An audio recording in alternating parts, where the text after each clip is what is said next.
Olá, primeira série, tudo bem com vocês? Muito bom dia a todos. Voltando com mais uma aulinha aí pra gente. Desta vez vou fazer com vocês a correção dos exercícios de aprendizagem, tá?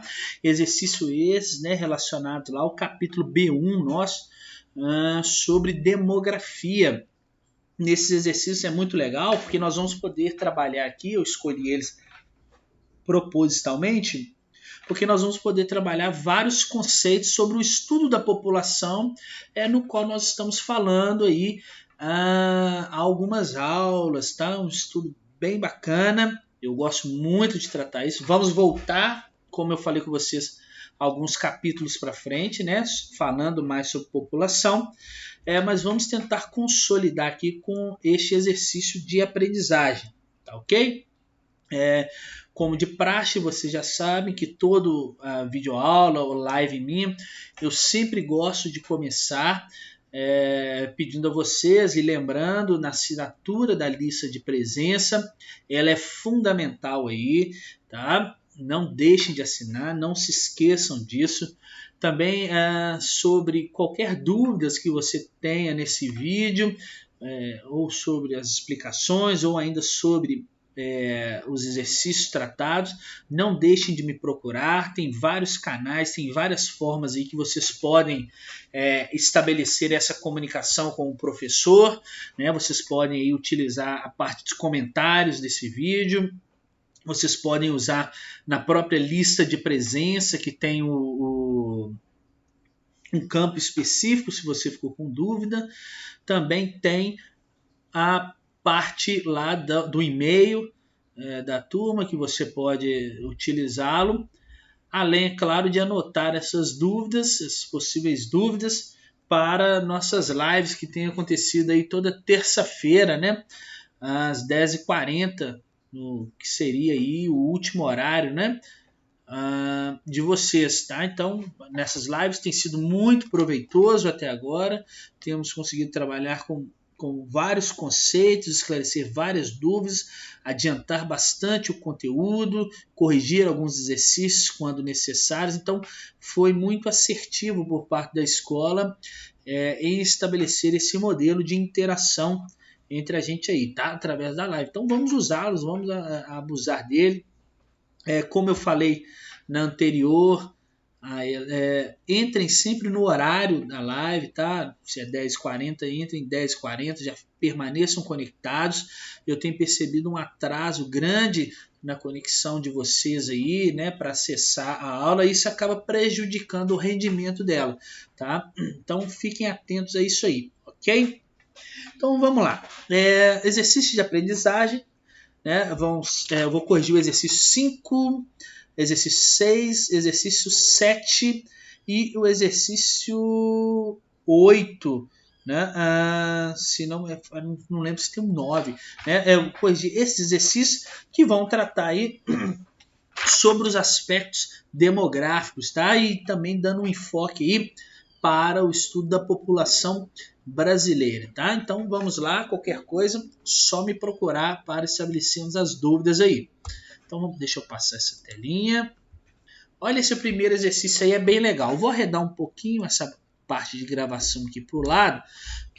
Então aí eu tenho uma imagem de satélite, né? E uma imagem de satélite a noite do mundo, com as luzes acesas, né? Então o mundo aceso aí é na parte da noite, tá? Então vamos ler a questão aqui e vamos tentar responder. Como podemos observar, são vários os fatores que contribuem para a grande heterogeneidade da distribuição da população mundial. Então, nessa primeira frase aqui, o exercício está trabalhando sobre aquele aspecto dos fatores que eu disse a vocês que vão influenciar no povoamento, né, na ocupação da população nas mais diversas regiões do planeta. Lembrar que os fatores que influenciam este povoamento, eles podem ser de ordem natural ou de ordem histórica econômica, sendo quando ele é de ordem natural, né, ele está relacionado aí com o clima, o relevo, a disponibilidade de água, a qualidade do solo para fins de agricultura. Isso são fatores de ordem natural que vão influenciar no povoamento, nas ocupações, na distribuição da população no mundo.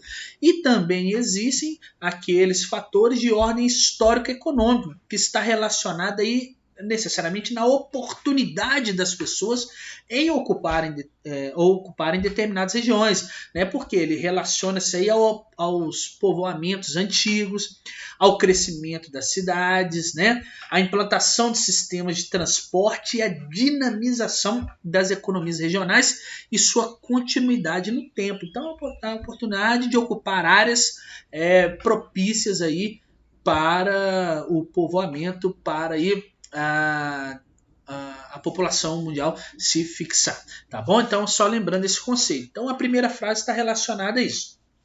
E vamos ver. As áreas densamente povoadas opõem-se a outras consideradas verdadeiros vazios demográficos. Então, ele está trabalhando um pouco aí de população relativa, né? Isso, da distribuição da população pela área. Então, essa heterogeneidade fica evidente na imagem a seguir da NASA, agência responsável pelo Programa de Exploração Espacial Estadunidense. Considerando seus conhecimentos, classifique as áreas circuladas quanto à densidade demográfica e aos fatores condicionantes dessa distribuição. Então, ele quer que eu analise aí essas 3 áreas selecionadas, né, quanto à sua densidade demográfica. Então eu vou analisar, e quanto mais aceso o local, significa que tem mais gente nessa região, tá? Porque luzes acesas quer dizer pessoas, né? Mais pessoas utilizando aí energia elétrica. Então eu sei que áreas onde eu tenho a luz, né, mais acesa aí, eu tenho um número maior de pessoas instaladas neste local. E vamos ver por que está condicionado as pessoas estarem distribuídas nessas 3 regiões. Então vamos ver primeiro aí a região A, tá ok? Então a região A aqui, ó, é uma região que pega uma parte aí dos Estados Unidos, não é verdade? Olha só, pega uma grande parte dos Estados Unidos aí. Então a região destacada nessa aqui possui o que? Alta densidade demográfica. A primeira coisa que eu posso perceber, olha a quantidade de luz acesas. Então, uma alta densidade demográfica. A letra está um pouquinho feia aqui, mas vocês não ligam para isso não. Nesta área com grande densidade demográfica, eu consigo perceber aí, né, eu sei que há um grande movimento de bens e capitais, é uma área rica, né, uma área aí dos Estados Unidos, onde há uma convergência de pessoas, de mercadoria, de bens muito grandes, né?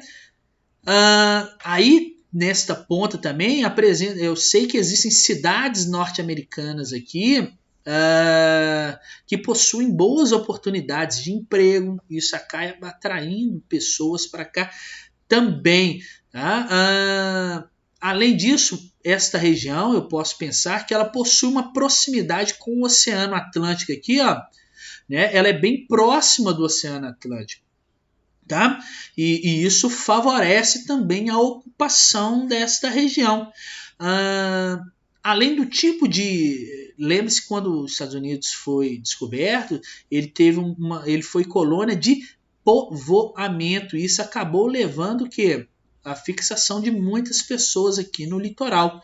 Tá? Então, a análise desse ponto aí, né, é que a área destacada possui uma alta, fazendo um resumo até, uma alta densidade demográfica, com grande movimentação aí de bens, de capitais, tá?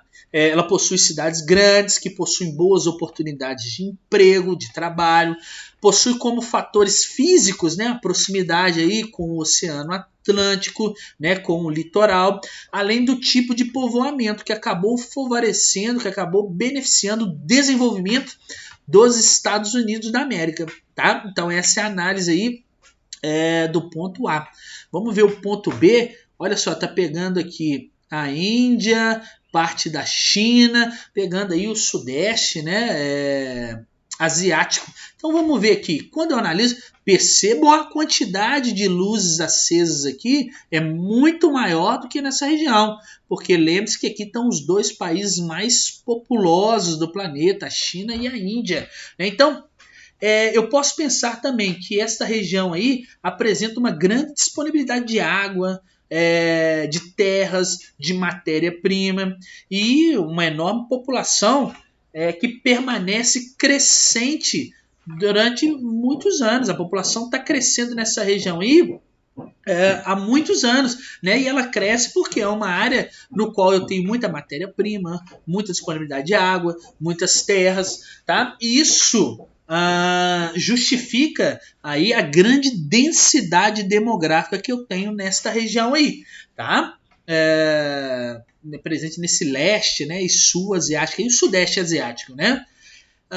E percebam, nessa pontinha aqui existe uma região, nós vamos estudar ainda, chamada Zonas Econômicas Especiais da China, é onde ficam as indústrias, as empresas instaladas na China. Deixa eu pegar a borracha aqui, vocês vão conseguir perceber.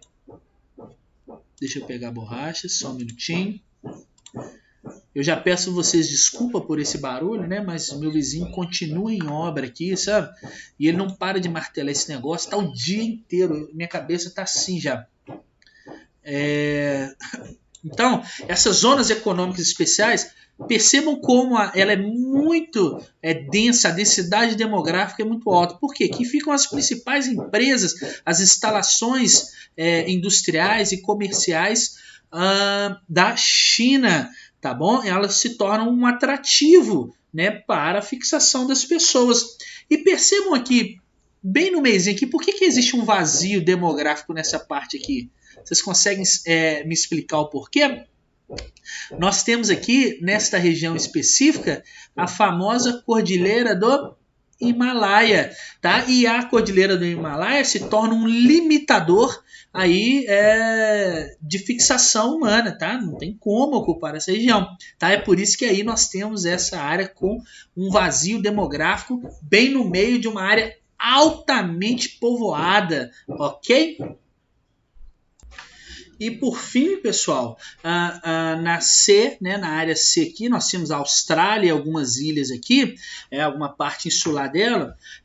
Trata-se de uma exceção, né, à regra aqui dos dois locais que nós estudamos aí, pois apresenta aí uma baixa densidade demográfica. Percebam pela quantidade de luzes acesas. Nós temos pontos bem no litoral aqui e aqui apenas, tá? Isso pode ser explicado, isso pode ser dado pela colonização australiana, que ela é bem recente.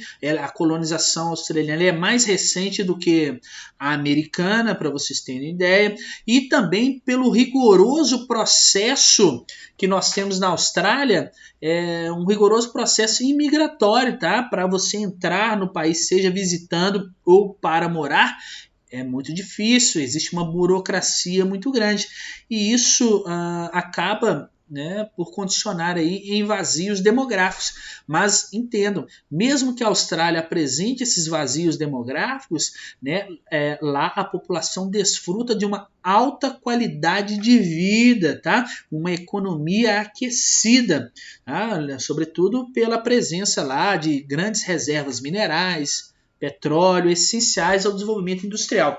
Ok? Deu para entender? Então vamos passar agora para a questão 6. Olha lá, questão 6, gráfico. Vou ter que arredar aqui mais uma vez este contador aqui. Ok? Deixa ele aqui no cantinho.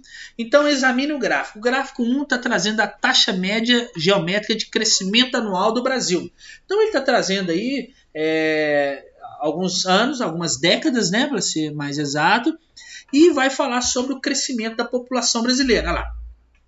Então, sobre os fatores que explicam as variações no ritmo do crescimento da população brasileira entre 72 e 2010, reveladas pelo gráfico, então eu estou sabendo aqui que tem uma variação né, no ritmo de crescimento da população. Ela começou modesta, cresceu, teve uma queda aqui, né, entre 1920 e 1940, começou a crescer e agora vem caindo vertiginosamente, né, o crescimento da população. Ela tem crescido cada vez menos. Então, é correto afirmar o porquê que está ocorrendo aí esta queda, né, no crescimento da população brasileira. E ao analisar isso, eu tenho que lembrar daquele conceito que eu trabalhei com vocês, que a taxa de fecundidade é uma estimativa do número de filhos que uma mulher tem ao longo da vida e afeta diretamente no crescimento populacional, né? Porque uma baixa taxa de fecundidade, né, significa que as mulheres estão tendo menos filhos, né? Tendo menos filhos, a população cresce menos, né? Seguindo aí uma tendência mundial, né? Lembre-se que o mundo inteiro, o mundo com toda a maioria dos países vem apresentando uma queda na taxa de fecundidade, principalmente os países urbanizados, tá? E a taxa no Brasil, né, a taxa de fecundidade no Brasil, ela está em constante declínio, né, promovendo aí no futuro uma retração, uma diminuição do crescimento populacional, tá? Então, explicando isso, eu consigo marcar aqui, ó, a letra E, tá, como sendo a correta lá, pois desde a década de 1960, percebam aqui, desde a década de 1960, né, registra-se uma tendência, né, de queda do crescimento da população devido ao recuo da fecundidade. Lembre-se daquilo que eu falei com vocês, taxa de fecundidade, o número médio de filhos por mulher em idade reprodutiva, fecundidade, eu estou sabendo escrever mais não. No Brasil, considera-se de 15 a 49 anos, né, a idade reprodutiva da mulher. E cada ano as mulheres vêm tendo... os casais vêm tendo menos filhos, ok? Então marca a letra E aí, que a partir da década de 60 aí, nós tivemos um recuo, né? Nós estamos tendo um ritmo de crescimento da população baixo, uma queda no seu crescimento devido à baixa taxa de fecundidade, ok? Vamos ver mais uma, questão 7 agora. Legal, a questão 7 vai trabalhar com aquele gráfico de transição demográfica, né? Com as 4 fases que eu falei que um país pode passar aí dentro de um processo, né, de crescimento e depois de implosão demográfica. Então vamos ver. No gráfico a seguir, representa-se o processo de transição demográfica, vivenciado de forma diferente nos países desenvolvidos e nos subdesenvolvidos. Então, esse gráfico ele acontece de maneiras diferenciadas, né, nos países desenvolvidos e nos países subdesenvolvidos. Mas todos os países, né, eles já passaram, estão passando ou vão passar por essas fases aí na transição demográfica. Os países, né, no mundo, eles podem estar aí em alguma dessas fases, tá? Nós vamos ver que os países desenvolvidos estão lá já no finalzinho da fase 3, na fase 4. Os países em desenvolvimento, os países subdesenvolvidos, estão aí na fase 2 e na fase 3, ok? Então vamos ver aqui, ó. Identifique, a partir do gráfico, uma fase em que há reduzido índice de crescimento vegetativo e outra em que ocorre a elevação desse índice. Lembre-se que o crescimento vegetativo é a diferença, é o saldo lá entre a taxa de natalidade e a taxa de mortalidade. Então, nessa diferença, se estão nascendo mais pessoas do que morrendo, você tem um crescimento vegetativo, você tem um crescimento da população. Agora, se morre mais do que nasce, né, você tem um recuo aí, do crescimento populacional, a população vem diminuindo. Então, primeira coisa, ele está pedindo para eu identificar uma fase em que há um reduzido índice de crescimento vegetativo e depois de uma elevação desse índice. Então, quando eu analiso esse gráfico, né, as fases com reduzido crescimento vegetativo são a primeira, cadê minha caneta? Opa! Cadê? Aqui, ó. A primeira, ela apresenta um baixo crescimento vegetativo. Percebam aqui, esta é a taxa de mortalidade. Esta é a taxa de natalidade. Ao analisar aqui a fase 1, eu consigo perceber que a taxa de natalidade e a taxa de mortalidade estão altas. Então eu tenho um baixo crescimento vegetativo. Está nascendo muita gente.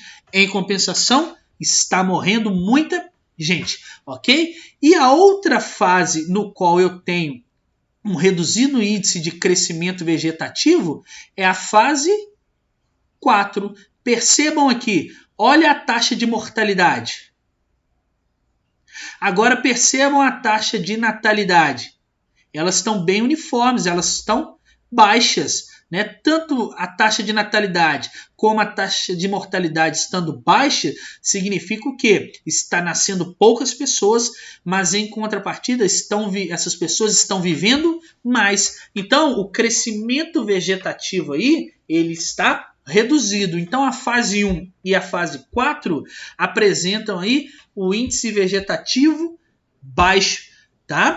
E aí, parte dos países subdesenvolvidos, pessoal, eles se encontram aí nessa fase 2 aqui, tá? A maioria dos países subdesenvolvidos, né, ou grande parte deles, encontram-se aí na fase 2. São exemplos aí de países da África,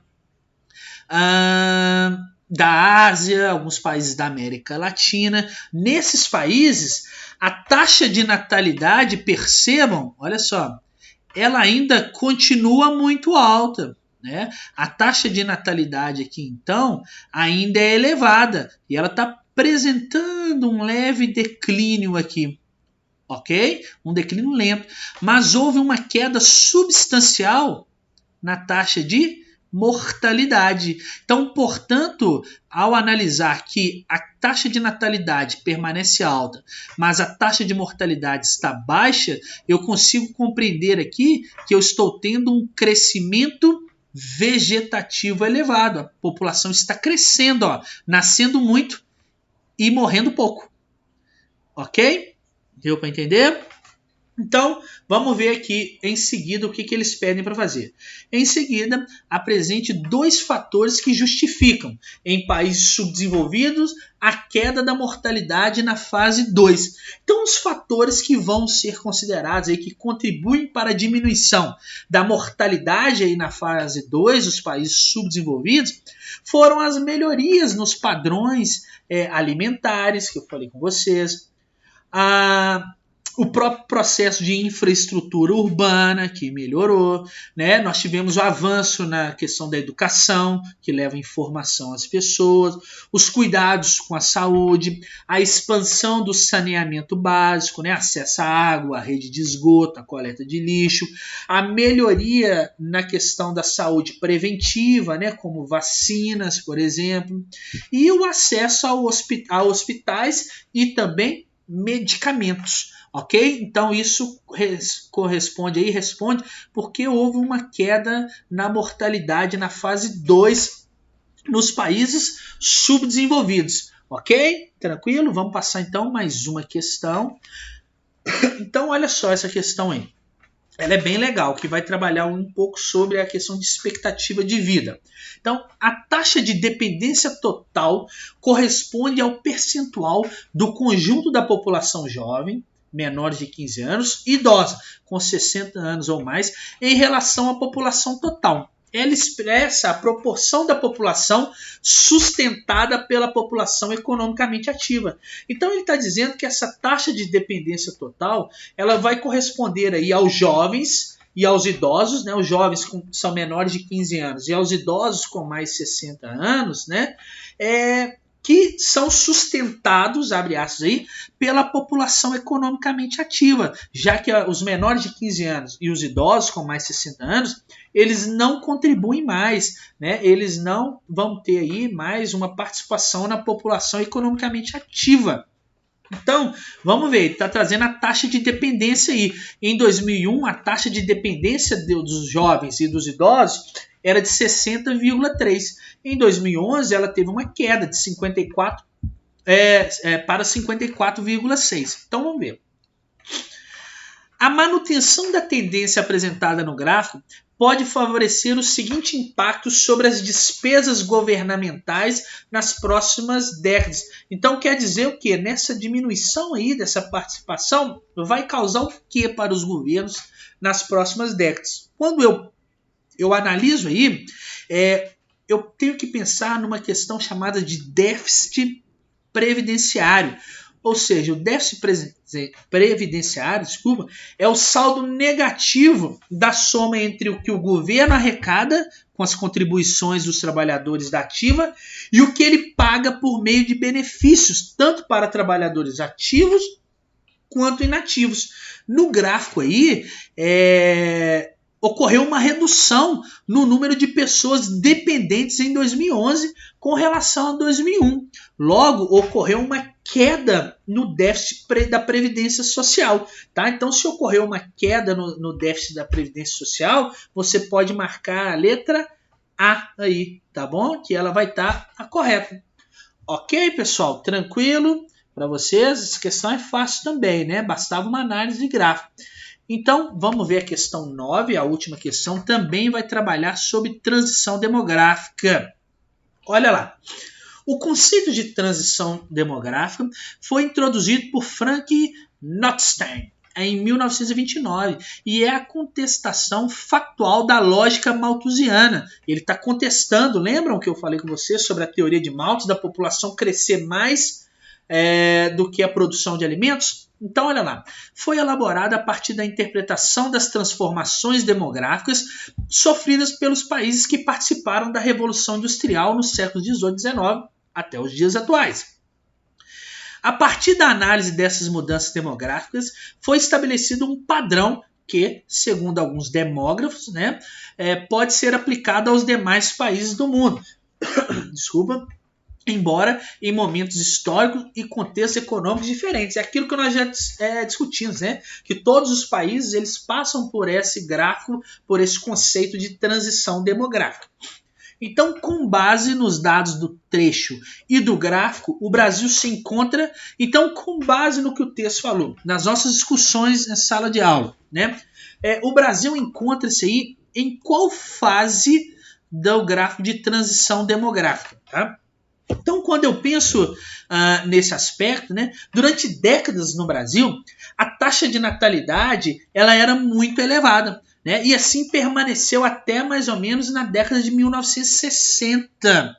Na década de 1970, no Brasil, começa o descenso, começa a queda da mortalidade, seguindo pela queda da taxa de natalidade, na queda no número de nascimentos no país, o que se acentua aí a partir de 1990. Estou fazendo um histórico aqui para vocês do Brasil.